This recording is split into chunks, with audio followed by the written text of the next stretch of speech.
नमस्ते बच्चों। हाँ, तो मैं हिमालय की बेटियां नामक पाठ, जिनके लेखक नागार्जुन हैं, हाँ, उसी की चर्चा करते हुए हम आगे बढ़ेंगे। लेखक यहाँ पर पहले के पाठ बता रहा था ना, मैं हिमालय की यात्रा या फिर सफर करके लेखक ने अपने अनुभव को निबंध के रूप में रचा था। उसी की चर्चा करते हुए हम आगे बढ़ेंगे। वे आगे कहते हैं जिस तरह, यानी यहाँ पर नदी प्रारंभ हो जाती है हिमालय में, तो आगे बढ़ बढ़कर वह कहाँ कहाँ से निकल पड़ती है, पहाड़ी क्षेत्रों से लेकर यहाँ पर देखिए तो देवदार, चीड़, सरो, चिनार, सफेदा, वैल के जंगलों में पहुंचकर शायद इन्हें बीती बातें याद करने का मौका मिल जाता होगा।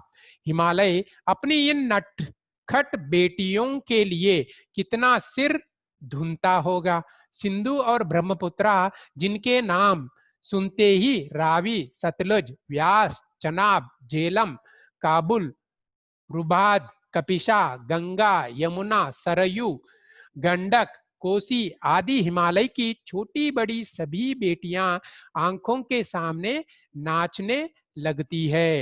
यानी यहाँ पर हिमालय से जो बूंद बूंद होकर नदियां निकलती हैं, वह इतनी तेजी से प्रवाहित हो करके वनों से, जंगलों से, पहाड़ियों से, सभी इलाकों से हो करके आगे बढ़ती हैं।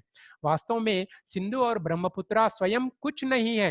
हिमालय के दिल की एक एक बूंद ना जाने कब से इकट्ठा हो होकर इन दो महानदों के रूप में समुद्र की ओर प्रवाहित होती रही है, और अंत में जो है सभी नदियां समुद्र की ओर निकल पड़ती हैं।